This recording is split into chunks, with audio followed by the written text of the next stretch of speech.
hello future students, hello you guys in the future. I don't know what I'm doing. Okay, let's go back to Photoshop. Okay, so we have to export both of these.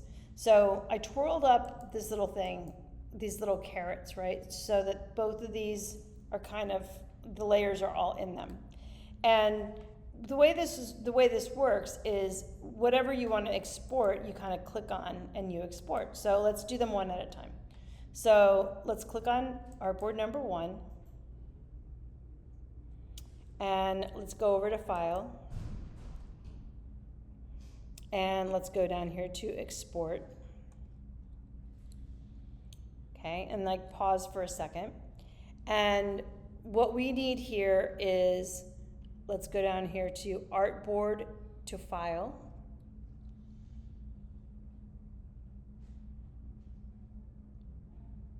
Okay, click on Artboards to Files, click that.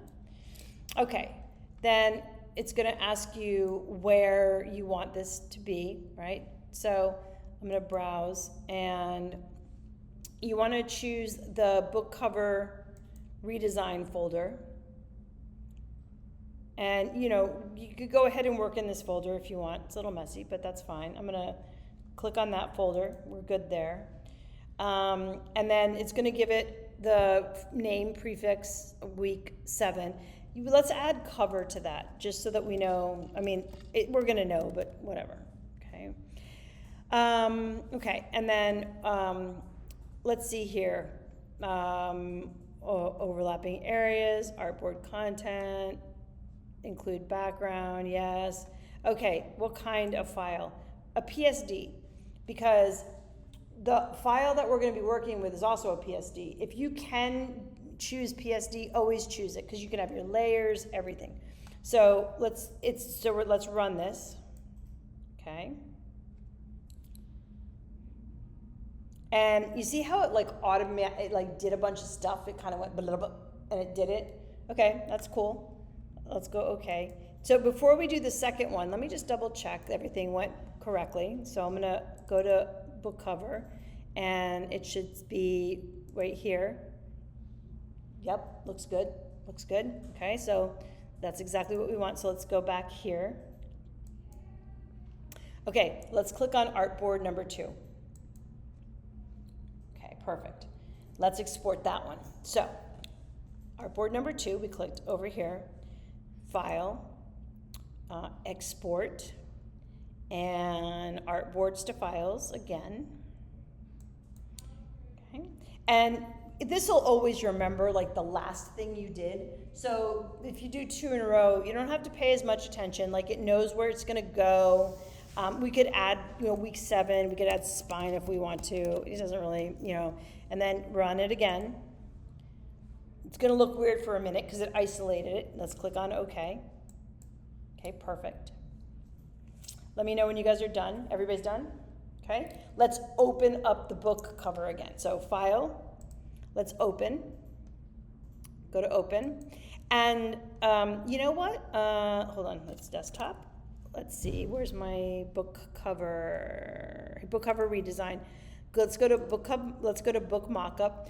All of these use exactly the same size files. So let's do this one. Let's do the double one. So go to book Mockup number 2. Let's open it up.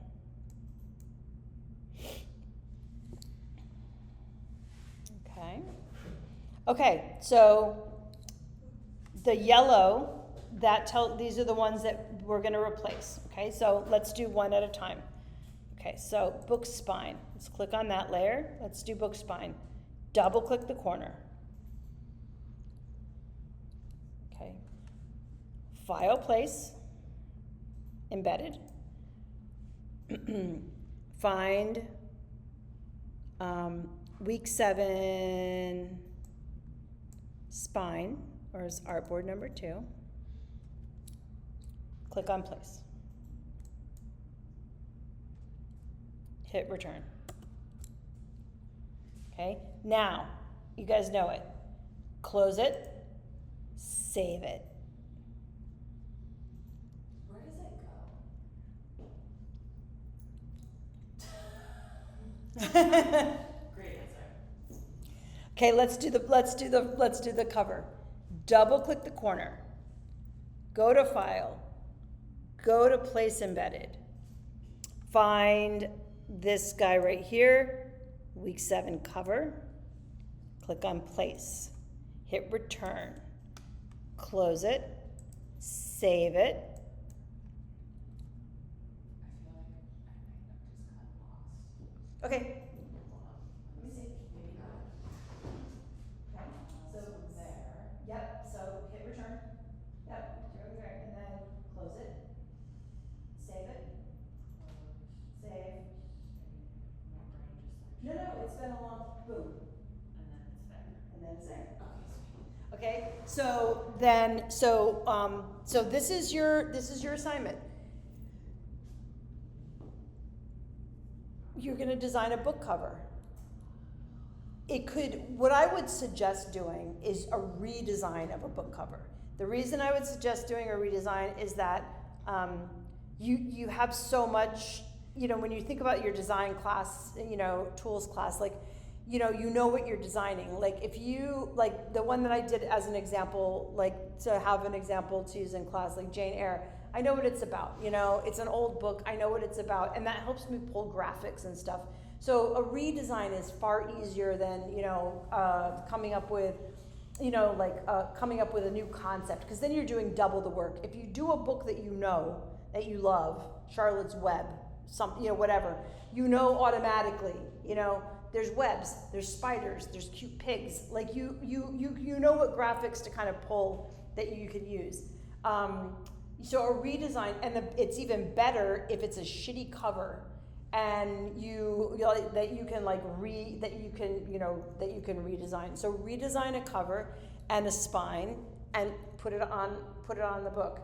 Use either this one, the double one, or the other one that you can use, I think that's good for this, is the one that's just standing. So if you go in book mockups, this one is a good one. See this one that's standing? Or the... You want to try another mockup just to Yeah, man. If you want to download another book mockup, be my guest. Absolutely, 100%. Yeah. see how it works with that we can download it. Absolutely. If you want, and if you don't want to use one of these, if you want to download another one from the internet, and the internet is just like, because it's a big part of so many people's jobs. So if you just go, if you just do book mockup, I mean, like you will just, the thing is a lot of them are for sale. So, Creative Market, I use them a lot. But there's a lot of, if you put in free, that's the key, free. Yeah, see, look at this. There's a ton. So pick a book, redesign it. If you want, it could be a magazine. My little cat suckers. And so for those who Fall want down. to be like the one you showed us, they will download like as a PSD. It depends. People make these. So Sometimes they open on Illustrator. right. So you see it on the description where it's going to be downloaded. right. So you see that it's Photoshop. right. So look, yes, exactly. Look, so here's free book mockup for PSD. So be mindful of that. And if you want, you can also use the ones that are in there. They're kind of boring. You could do a magazine too. If you've always wanted to do like kind of like editorial something or whatever, you could take an art magazine, make it a cover of an art magazine, any book or magazine that's out there, redesign. And the spine too. Okay, let's look at your assignments. Okay, let me close this up.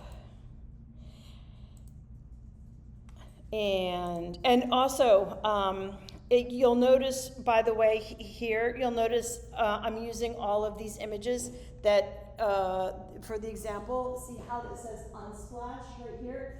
That's kind of important. When you're doing assignments for school, whatever, do definitely 100% use images that you can, or you're allowed to use. If you go to Unsplash, they have really good high quality ones. You want that because when you do stuff that comes out really good, or you could use your own art. Like if you wanted to use some of your art, like say that you wanted to redesign a cover of like an art magazine or something like that. Excuse me, you could use your own work for that, anything like that. But if you want to do a classic, let's say that I was going to do like Charlotte's Web, so I could do, cute spider. Oh, and of course it's going to be a little jumping spider. They're adorable. So, I mean, here's some spiders, whatever. But I want to use Unsplash because if it comes out really, really good, or you want to use it in your portfolio or whatever, you want to be able to use the images. When you pull images off Google and you don't own it, and you make something that comes out really good, you cannot put it in your portfolio because you don't have rights to those images. And so whenever you're doing stuff for your portfolio in the school, use images that you have rights to, because your whole goal here is to have a good portfolio. Why do a whole bunch of work on stuff that you can't put in your portfolio?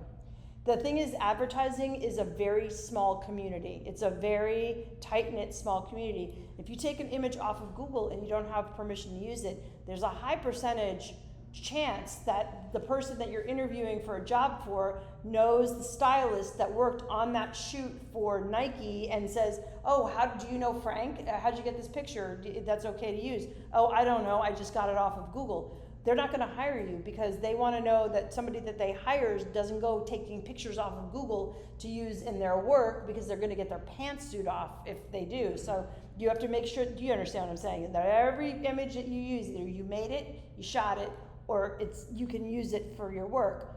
Because, it's a very tight-knit community of creatives in advertising. It's worldwide, but it's tiny. So Unsplash is really safe. And then, and then Cute Piggy, whatever, you guys get it. I use them a lot. They're really good. Let's see what kind of cute piggies. Oh. Okay, let's look at your, what? Pugs? Okay. Oh, look at that squirrel. Okay, let's see. I'm gonna